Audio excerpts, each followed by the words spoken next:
What's good, peeps? Welcome back to Topbinz FC. It's been a minute. So we got a lot of things going on around the world today, and it's obviously something that's been going on in everything. It's not just in terms of, it's not just in America. It's been going on in sports. It's been going on in a different country, which is racism. You know, and especially in football, because we're here to basically talk about sports. We've witnessed many racist incidents, you know, with players from the UK. It's happened to a lot of players in Italy. It's happened to so many players. What do you think is the main issue with racism in football, like, and how do you think we can get rid of it? Me personally, I don't think you can get rid of racism in football because it's not a football issue. Because the racism, it's not only in football. There's racism in football because in the whole world, there's been racism. So it's not only in football. So if you want to get rid of racism, first you need to get rid of racism in the world, in the workplace, in the media, and then that will extend to football. So personally, I don't think you can eradicate racism, you know, just in football. Because it's not just in football. When football wasn't even there, there was racism. So it's not a football matter, to be fair, but football can play its part. But yeah, I think racism is a vile thing.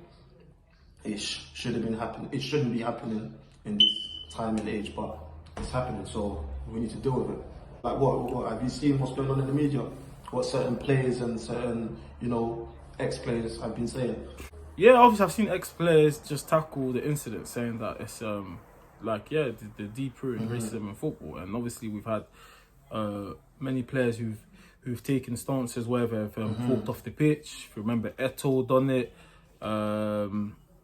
Who was it? Balotelli's obviously been the target of that many times. His one's bad still.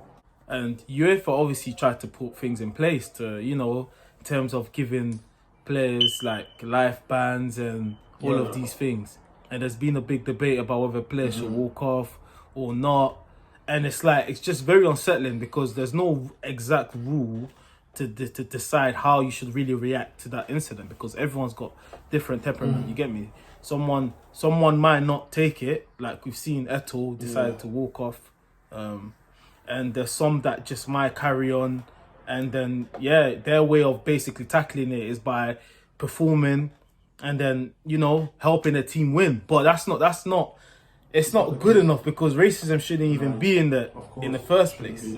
But I feel like the fines that they're given to clubs and stuff like that, they need to increase it, and they need to just give, they have to basically tell the club that allows the racism to continue to basically have the fans banned. Like, if your fans, if there's like a large section of fans doing it, I feel like they should just, like, the team should get, like, I don't know, a 2 games or a 3 game ban, where obviously they don't allow fans, But I feel like they don't want to do that because obviously of money, you know, the revenue of the Premier League and the clubs as well. Like, we're speaking about racism, and obviously, like, for the past 3-4 minutes, we've been talking about specific, like, scenes of racism which has happened in games.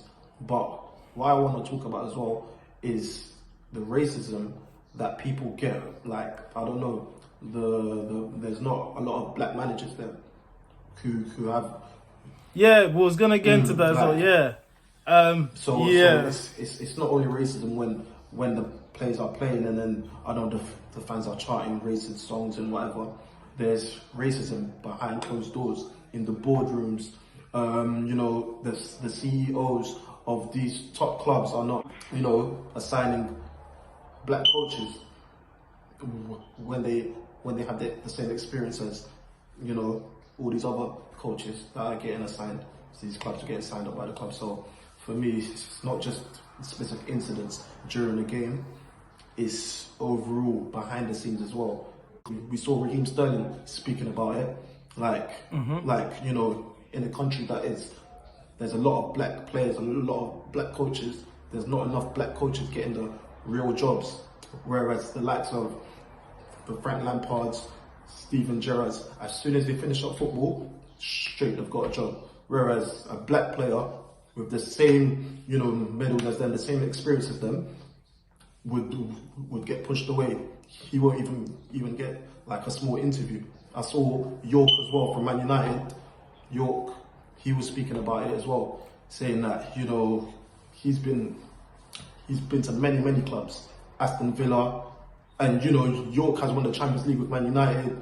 Him and Andy Cole from the great partnership, Man United, they won the Champions League, the Premier League, and stuff like that. And a player of his level isn't getting chances to coach. So I think that is also a serious issue as well. And it's more so of an issue than individual incidents of racism that happens in the stands and things like that. So I think that's a big issue. Obviously, I think we've had 3 top flight black coaches. And when we say top flight, it's not even Premier League, mate. Because in Premier League, there's been like one guy, bro, which was, I think, Chris Hughton.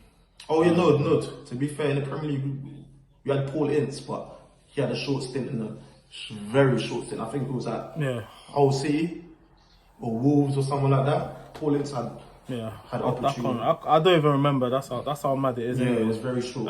But in recent years, we've said there's been three black top flight managers, which were, I think, 1 championship, 1 in the Premier League, and 1 in League 2, which is Saul Campbell, bruv. Oh yeah, Saul Campbell. That tells you exactly.